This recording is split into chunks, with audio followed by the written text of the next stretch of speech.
We now turn our attention to the pairings in 4A, in the northern part of the state. We begin with sectional number 1 at Munster.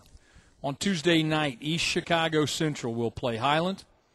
Game number 1 on Wednesday night, we'll have Hammond Morton taking on Lowell.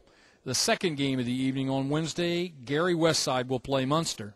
Lake Central on Friday night will play the first game. Their opponent will be the East Chicago Central Highland winner. In sectional number 2 at Chesterton, first game on Tuesday night, Valparaiso will play Chesterton. Second game of the night, LaPorte will take on Portage. The first game on Wednesday night features Crown Point and Michigan City, followed by the Merrillville-Hobart matchup. Sectional number 3 at Penn. On Tuesday night, game number 1, South Bend Adams will play Penn, followed by South Bend Clay and South Bend Riley. Friday night, South Bend Washington, number 2, 2008 runners-up, will be taking on the winner of the South Bend Adams-Penn matchup. South Bend Washington beat both Adams and Penn earlier this season. Sectional number 4 at Warsaw.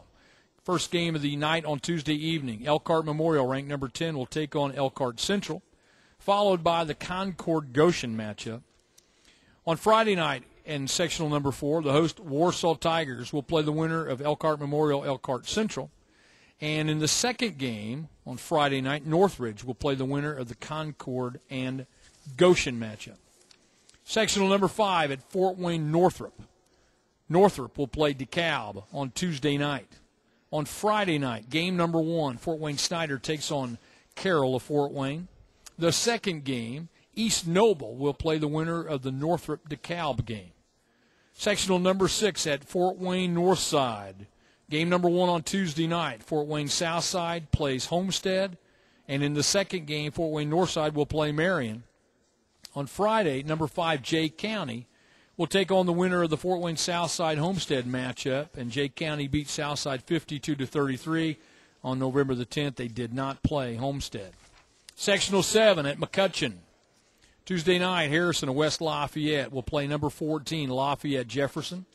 On Friday night, game number 1, Kokomo will play McCutcheon, followed by Logansport and the winner of the Harrison-Lafayette Jeff game.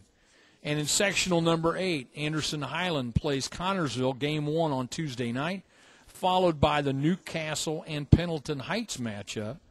In game number 1 on Wednesday night in sectional 8, Richmond will play Greenfield Central, and Anderson will play Muncie Central. Chris, 4A North, and some pretty good matchups. I mean, when you look at it, maybe not so much in terms of ranked teams, but I think that's what makes this so dramatic. Rankings really, I know we talk about it, they matter in some respects, but what matters is what you do out on the floor, and there are some pretty good matchups coming up in the northern part of the state in 4A. There are no doubt about it. If you're looking for strong first-round matchups, section number 8 at Connorsville is going to be an extremely difficult. Somebody's truly going to have to earn a sectional championship there. You've got a Connorsville team that comes in 13-7 right now. They've got 2 Division I guards, one of those being junior Mandy McDivitt, who just committed to Butler. Newcastle is 12-4. Kurt Bell is almost perfect in postseason play. Last year, I believe, was the first time one of his teams had not won a sectional championship. But Newcastle at 12-4 takes on 16-2 Pendleton Heights. In the bottom half, Greenfield Central has had a nice resurgent year under Doug Laker, 11-6 for the Cougars there. I think just getting to the championship in section number 8 at Connorsville is going to be tough.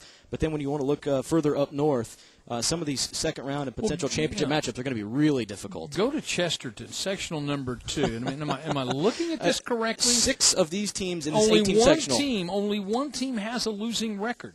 6 of these teams in this 8-team sectional are in the top 100 according to the Sagarin rating in the entire state, not just 4A. It's amazing how balanced that is. If there was a favorite coming in, it was Michigan City. Looking at this draw immediately, I'm not sure that anybody has a favorable draw. That's another sectional, much like the one at Connorsville, sectional number 8, that you're just truly going to have to earn. You're going to have to play well for 3 games if you want to take that championship from sectional number 2. Well, and you also look at sectional 3, Washington, South Bend Washington, Skylar Diggins, state's leading scorer. You know, we all know the storyline, but boy, it's sitting right there on a semifinal matchup on Friday is a very good Penn team that's won 15 games this year. Well, they're a very good team, and they have 2 Division I players on their squad. They're 15-3 on the year, but they played South Bend, Washington, and it was 88-45. Just to give you some sort of indication, South Bend, Washington ranked number 2 in the state and in the top 5 nationally.